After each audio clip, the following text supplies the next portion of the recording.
എല്ലാ കൂട്ടുകാർക്കും ശുഭദിനം നേർന്നുകൊണ്ട് നമുക്ക് രേവതിയുടെ സച്ചിയുടെ നാളത്തെ നല്ലൊരു വിശേഷം കേട്ടാലോ. അങ്ങനെ നാളത്തെ വിശേഷം നമ്മൾ കാണുന്നത് രേവതിയും ആരണിയെ കണ്ടിട്ട് വീട്ടിലേക്ക് പോകുകയാണ്. അങ്ങനെ പോകുന്ന വഴിയാണ് വഴിക്ക് വെച്ച് ദേവുവിനെ കാണുന്നത്. ദേവുവിനെ കണ്ടതും രേവതി ദേവുവിന്റെ അടുത്തേക്ക് എല്ലുവാണ്. പിന്നീട് ചോദിച്ചു, അല്ല ദേവു, നീ ഇത് എവിടെ പോകുന്ന ചോദിക്കണം. ഒന്ന് രണ്ട് സ്ഥലങ്ങളോട് മാല കൊടുക്കാണ്ട് ചേച്ചി അതിനുവേണ്ടി ഇറങ്ങിയതാന്ന് പറയാണ്. അല്ല ചേച്ചി ഇത് എവിടെ പോയിട്ട് വരുവാന്ന് ചോദിക്കുകയാണ്. ഞാൻ ആ ആന്റണിയെ കാണാൻ പോയതാന്ന് പറയാ. ആന്റണിയെ കാണാനോ? ചേച്ചിയാ? ചേച്ചി എന്തിനാ അയാളെ പോയി കാണുന്നേ? ശരത്തിന്റെ കാര്യം സംസാരിക്കാനാണോ? വെറുതെ എന്തിനാ ചേച്ചി പോയി നാണം കിടന്നേ? അതിന്റെ കാര്യമൊന്നുമില്ല. ശരത്തിനോട് പറഞ്ഞിട്ട് അവൻ അനുസരിക്കുമെന്ന് എനിക്ക് തോന്നില്ലെന്ന് പറയാണ്. ഇത് കേട്ടപ്പോ രേവതി പറഞ്ഞു, അതിനു വേണ്ടിട്ടല്ല ഞാൻ പോയത്. ഞാൻ സച്ചിയാന്റെ ഒരു കാര്യത്തിന് വേണ്ടി പോയതാന്ന് പറയാണ്. സച്ചിയാന്റെ കാര്യത്തിനോ? അതെ.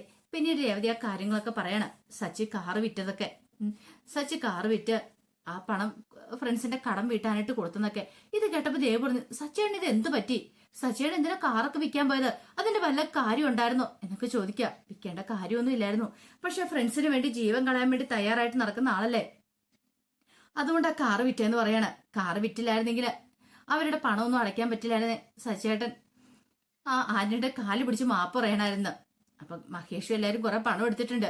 അപ്പൊ ആ പണം ഉടനെ തിരിച്ചു കൊടുക്കണമെന്ന് പറഞ്ഞു. തിരിച്ചു കൊടുക്കാൻ കഴിയാതെ വന്നിട്ടുണ്ടെങ്കിൽ സച്ചിയേട്ടൻ അയാളുടെ കാല് പിടിച്ച് മാപ്പ് പറയുകയാണെങ്കിൽ ഇപ്പൊ പെട്ടെന്ന് തിരിച്ചു കൊടുക്കണ്ടെന്ന് പറഞ്ഞു. സച്ചേട്ടന്റെ ആള് അയാളുടെ കാലിൽ പിടിച്ച് മാപ്പ് പറഞ്ഞ് നിനക്ക് തോന്നുന്നുണ്ടോ ദേവു? അതുകൊണ്ട് സച്ചേട്ടൻ പോയി കാലിൽ പിടിച്ച് മാപ്പ് പറയുന്നതിന് പകരം കാറ് വിറ്റിട്ട് ആ പൈസയും കൊടുത്തെന്ന് പറയണം. ഇത് കേട്ടപ്പോ ദേവു ശരിയാ, കാര്യങ്ങളെല്ലാം ഓക്കെ, എനിക്കറിയാം സച്ചേട്ടൻ നല്ലവനാന്നുള്ള കാര്യം അറിയാം. പക്ഷെങ്കിൽ ശരത്തിന്റെ കയ്യ് അത് മാത്രം ഒടിച്ചു കളഞ്ഞ ഇഷ്ടപ്പെട്ടില്ല എന്ന് പറയണം. ഒരിക്കലും സച്ചേട്ടൻ അങ്ങനെ ചെയ്യാൻ പാടില്ലായിരുന്നു പറയാം. ഇത് കേട്ടപ്പോ രേവതി പറഞ്ഞു, അതേപോലെ അത് എനിക്കും മനസ്സിലാകത്തെ. സച്ചേട്ടൻ അങ്ങനെയൊന്നും ഒരിക്കലും ചെയ്യുന്ന ആളല്ല. പക്ഷെ എന്തുകൊണ്ടാണ് ഇങ്ങനെ സംഭവിച്ചെന്ന് മാത്രം എനിക്കറിയില്ല.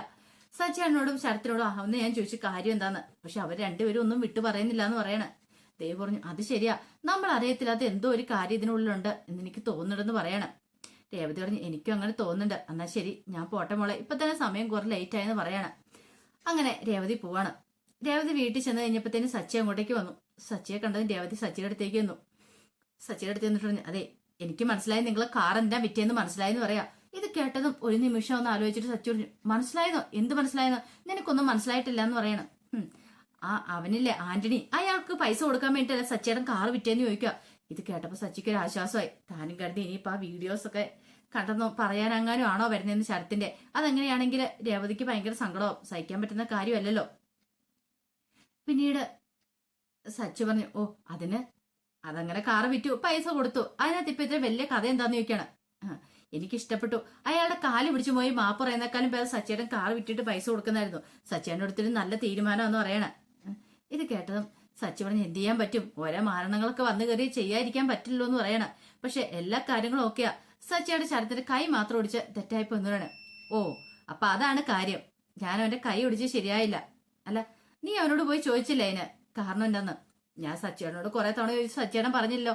പിന്നെ അവനോട് പോയി ചോദിച്ചു, അവനും വ്യക്തമായിട്ട് ഉത്തരവൊന്നും പറയണില്ല. നിങ്ങൾ രണ്ടുപേരും ആരോ ഒരാൾ കിടന്ന് കള്ളത്തരം കളിക്കുന്നുണ്ടെന്ന് പറയണം.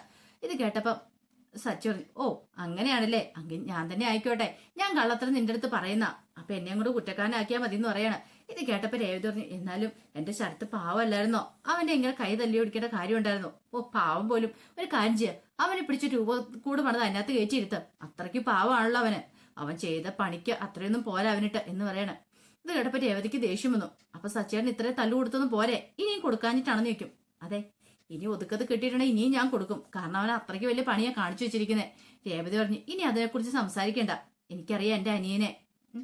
എത്ര പേര് സച്ചേട്ടൻ ഞാൻ ചോദിച്ചു കാരണം എന്താന്ന്. സച്ചേട്ടൻ കാരണം പറയാൻ കൂട്ടാക്കുന്നില്ല, അവനും പറയുന്നില്ല.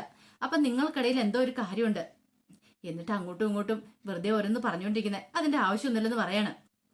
വെറുതെ ഞാൻ പോയി ആന്റണിനെ വായിരിക്കും ചീത്തയും കിട്ടും വന്ന് പറയണം. ഓഹോ, അപ്പൊ നിന്റെ പറച്ചിലേട്ടാ തോന്നല്ലോ ഇപ്പൊ ഞാൻ നിന്റെ ആന്റണിയുടെ അടുത്തേക്ക് പറഞ്ഞു വിട്ടാന്ന്. ഞാൻ പറഞ്ഞിട്ടാണ് നീ അയാളുടെ അടുത്തേക്ക് പോയെന്ന് ചോദിക്കുക. ഇത് കേട്ടപ്പം രേവതി, അല്ല പിന്നെന്തിനാ നീ ഇത് എന്നോട് പറയണേ? അയാൾക്കുള്ള പൈസ ഞാൻ കൊടുത്തു, പിന്നെ അയാളുടെ അടുത്ത് പോയി നീ നാണം കെട്ടും വരേണ്ട വല്ല കാര്യം ഉണ്ടായിരുന്നോ? നീ ആ സമയം കൊണ്ട് നീ ഒരു കാര്യം ചെയ്യുക, നിന്റെ അനിയനുണ്ടല്ലോ ശരത്ത്, അവനെ ഒന്ന് ഉപദേശിച്ച് നേരെയാക്കാൻ നോക്കാൻ പറയണം. ഇത് കേട്ടപ്പോ രേവതി പറഞ്ഞു, ഞാൻ പറഞ്ഞ അവന് അനുസരിക്കും തോന്നുന്നുണ്ടോ? കൊള്ളാം. എന്നിട്ടാണ് അയാളെ പോയി ആന്റണിയെ പോയി ഉപദേശിക്കാൻ ചെന്നിരിക്കുന്നത്. അതിന് നാലിലൊന്നും സമയം വേണ്ട, സ്വന്തം വീട്ടിലിരിക്കുന്ന ആളെ ഉപദേശിച്ച് നേരെയാക്കാനായിട്ട് എന്നും പറഞ്ഞ് സച്ചി അങ്ങോട്ട് കയറി പോകുമ്പോഴത്തേനും രേവതിക്ക് സങ്കടവും ദേഷ്യമൊക്കെ വന്നു. പിന്നീട് കുറെ സമയം കഴിഞ്ഞപ്പോ സച്ചി ഒരു ഓട്ടത്തിന് പോവാണ്. അങ്ങനെ ഓട്ടത്തിന് പോയി ഒരു പാർട്ടി ഓഫീസിന് മുന്നിലേക്ക് 1-2 പേരെ ഇറക്കി വിടുവാണ്. അങ്ങനെ തിരികെ പോകാൻ നേരത്താണ് സച്ചി ആ കാഴ്ച കാണുന്നത്. തന്റെ പരിചയത്തിലുള്ള ഒരു ഫ്രണ്ട് അവിടെ നിൽക്കുന്നു. സച്ചിയെ കണ്ടിട്ട് ഓടി വന്ന്, ആഹാ എടാ നീ ഇപ്പൊ കാറല്ലേ ഓടിക്കുന്നേ, കാറൊക്കെ വിട്ടിട്ട് ഇപ്പൊ ഓട്ടോറിക്ഷ ആയോ? നിന്നെ ഒന്ന് കാണാൻ വേണ്ടി ഇരിക്കുവായിരുന്നു ഞാൻ എന്നോട് എന്റെ ഒരു ഫ്രണ്ട് പറഞ്ഞായിരുന്നു ഇങ്ങനെ നീ കാറൊക്കെ വിറ്റ് ഓട്ടോറിക്ഷ ഓടിക്കുന്ന, ഇത് എന്ത് പറ്റി സച്ചിന്ന് ചോദിക്കാം. അതൊക്കെ ഇങ്ങനെ മാറിയും മറിഞ്ഞും ഇരിക്കും, എന്ത് ചെയ്യാനാന്ന് പറ. ഇപ്പൊ ഓട്ടോറിക്ഷ ഓടിക്കാനാ വിധി, ചിലപ്പോ കാറ് ചിലപ്പോ ഓട്ടോറിക്ഷ, അതിനകത്തൊന്നും വലിയ കാര്യമൊന്നും ഇല്ലെന്നേ, ഏതോടിച്ചാലും പൈസയല്ലേ കിട്ടുന്നേ. എന്നാലും അതല്ലോ സച്ചി, കാർ ഓടിക്കാന്ന് പറഞ്ഞാല് അതിനകത്തൊരു ഇതൊക്കെ ഇല്ലേ, കൂടുതൽ പൈസ കൂടുതൽ കിട്ടത്തില്ലേ. അതൊന്നും കുഴപ്പമില്ല, ഒരു ജോലി ഇല്ലാതിരിക്കുന്നേക്കാളും ഭേദമില്ലെന്ന് ചോദിക്കും. എടാ നിന്നോട് എത്ര കാലമായിട്ട് ഞാൻ പറയുന്നു എന്റെ പാർട്ടി ചേരാനായിട്ട്, അങ്ങനെയാണെങ്കിൽ പിന്നെ കുഴപ്പമില്ലോ. ഇത് കേട്ടപ്പോ സച്ചി പറഞ്ഞു, അതിന്റെ ആവശ്യമൊന്നുമില്ല, നമുക്കിപ്പോ ഒരു തൊഴിലറിയാം, ആ തൊഴിലറിഞ്ഞ് ആ ജോലി ചെയ്യുന്ന എനിക്ക് ഏറ്റവും ഇഷ്ടം, അതാണ്, പിന്നെ കുഴപ്പമില്ല. ഈ പാർട്ടിയിലൊക്കെ ചേർന്ന് പ്രവർത്തിക്കാന്ന് പറഞ്ഞാൽ അതെന്നെ എനിക്ക് പറ്റുന്ന കാര്യമില്ല, എനിക്കൊട്ട് സെറ്റ് ആവത്തുമില്ല എന്ന് പറയണം. പിന്നീട് സച്ചിയോട് ചോദിച്ചു, എങ്ങനെയാണ് ജീവിതമൊക്കെ, കുഴപ്പമുണ്ടോന്ന് ചോദിക്കണം. ഇപ്പൊ വലിയ കുഴപ്പമില്ലാതെ പോന്നു, പിന്നെ ഇലക്ഷനൊക്കെ അല്ലേ അടുത്ത് വരുന്നേ, അപ്പൊ അതിൻ്റെതായ തിരക്കും കാര്യങ്ങളൊക്കെ ഉണ്ടെന്ന് പറയണം. അല്ല ഇത്തവണ നിന്റെ നേതാവ് ജയിക്കുമെന്ന് ചോദിക്കാം. ജയിക്കുമെന്നോ? ജയിക്കാനുള്ള കാര്യങ്ങളൊക്കെ ഞങ്ങൾ ചെയ്തോണ്ടിരിക്കണെന്ന് പറയണം. ജയിക്കാനുള്ള കാര്യങ്ങളാ, അതെ കണ്ടില്ലേ ഈ ബാനറൊക്കെ ഇപ്പൊ തന്നെ സെറ്റ് ചെയ്ത് വെക്കുന്നുണ്ട്. പിന്നീട് സച്ചി പറഞ്ഞു, അല്ല ഇതൊക്കെ സെറ്റ് ചെയ്ത് വെച്ചെന്ന് പറഞ്ഞിട്ട് കാര്യമില്ലല്ലോ, ആൾക്കാർ വോട്ട് ചെയ്യുന്ന പോലെ ഇരിക്കില്ല എന്ന് ചോദിക്കുകയാണ്.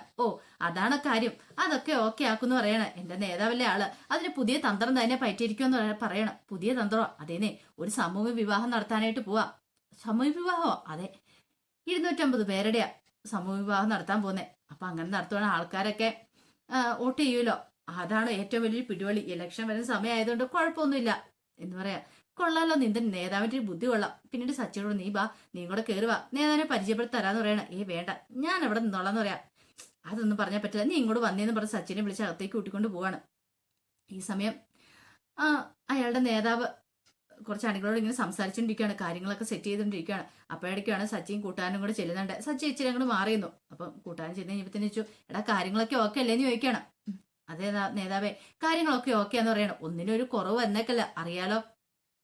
അങ്ങനെ വന്നിട്ടുണ്ടെങ്കിൽ അതെന്റെ ഇലക്ഷനെ ബാധിക്കുന്ന കാര്യമെന്ന് പറയണം.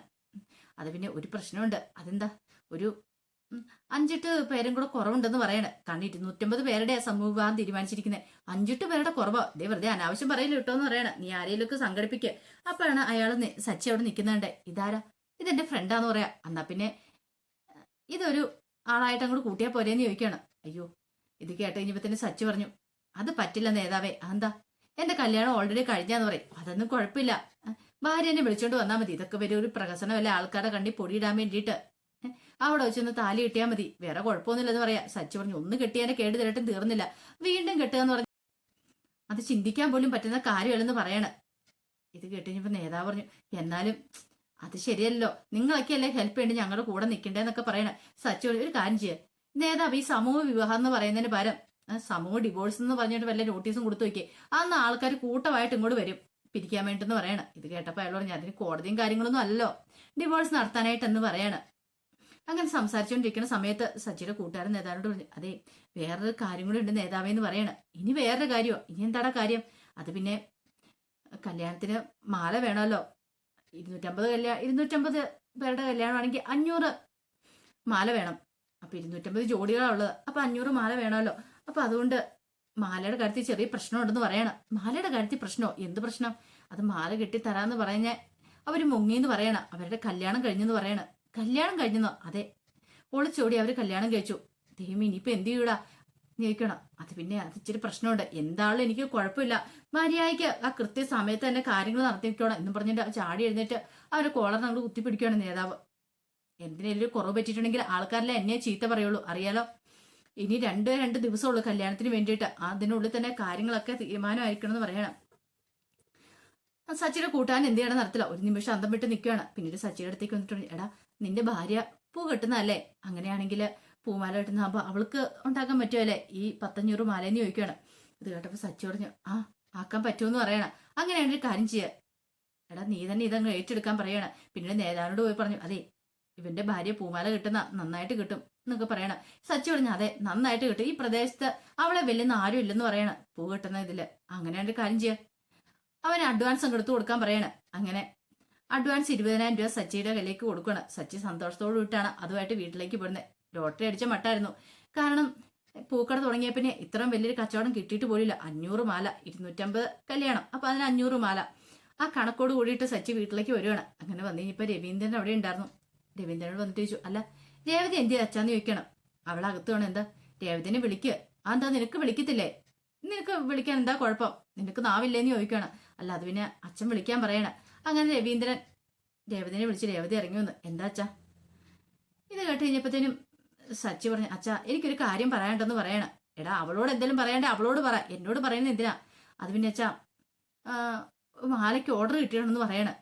ഇത് കേട്ടപ്പം രേവതി രവീന്ദ്രനോട് പറഞ്ഞു, അച്ഛാ മാലയ്ക്ക് ഓർഡർ കിട്ടിയിട്ടുണ്ടെങ്കിൽ എത്ര മാലയാണ്, എങ്ങനത്തെ ടൈപ്പ് മാലയാണ്, കല്യാണ മാലയാണോ അല്ലെങ്കിൽ അല്ലാത്ത വേറെ എന്തെങ്കിലും മാലയാണോ, അങ്ങനെയൊക്കെ ചോദിക്കച്ചാന്ന് പറയണം. ഇത് കേട്ടപ്പോ രവീന്ദ്രൻ പറഞ്ഞു, സച്ചിൻ നീ കേട്ടല്ലോ, അതിന് ഉത്തരം പറയണം.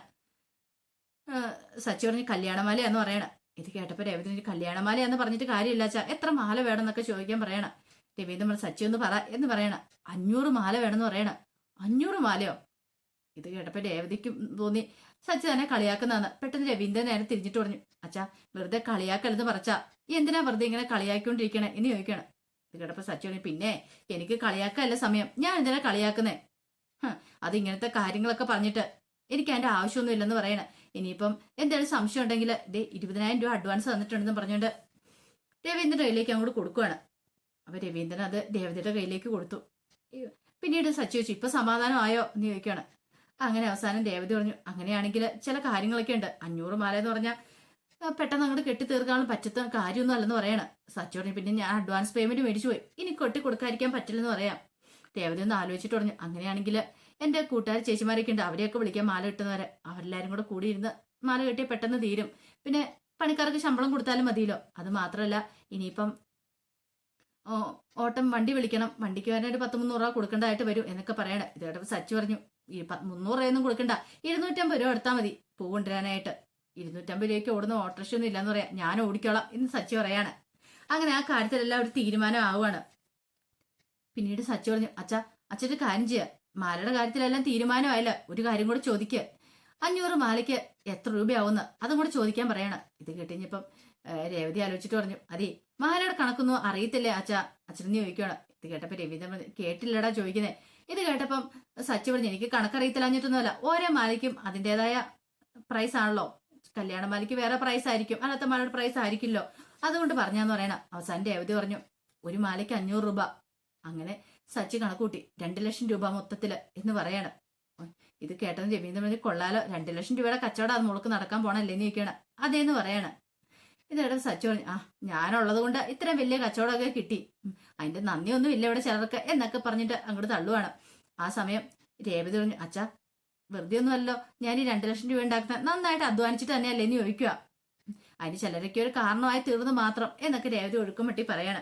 പിന്നീട് രവീന്ദ്രൻ പറഞ്ഞു, നിങ്ങളുടെ തല്ലും വഴക്കമൊക്കെ കഴിഞ്ഞില്ലെങ്കിൽ നിങ്ങൾ ഇവിടെ തല്ലുണ്ടാക്കോ, ഞാൻ അങ്ങോട്ട് പോയേക്കോ എന്ന് പറഞ്ഞ് രവീന്ദ്രൻ നൈസായിട്ട് അങ്ങോട്ട് പോവാണ്. ഈ സമയം രേവതി സച്ചിയും കണ്ടും കണ്ടും നോക്കുവാണ്. രണ്ടുപേർക്കും മനസ്സിൽ ഇഷ്ടമുണ്ട്, മിണ്ടണമെന്നും ആഗ്രഹമുണ്ട്. പക്ഷെ രണ്ടുപേരുടെ ഈഗോ സമ്മതിക്കുന്നില്ല മിണ്ടാനായിട്ട്. എങ്കിലും രേവതിക്ക് സന്തോഷമായി, സച്ചിയേട്ടൻ ഇത്ര വലിയ ഓർഡറൊക്കെ പിടിച്ചോണ്ട് വന്നല്ലോ എന്നൊരു സന്തോഷത്തിൽ രേവതി അങ്ങോട്ടേക്ക് പോവാണ്. അപ്പൊ അതിന്റെ വിശേഷങ്ങളൊക്കെയാണ് നാളെ കാണാൻ പോകുന്നത്. ആ വിശേഷങ്ങളൊക്കെ നമുക്ക് എല്ലാവർക്കും കാത്തിരിക്കാട്ടോ. ഒരിക്കൽ കൂടി എല്ലാവർക്കും ശുഭദിനം നേർന്നുകൊണ്ട് നിർത്തുന്നു.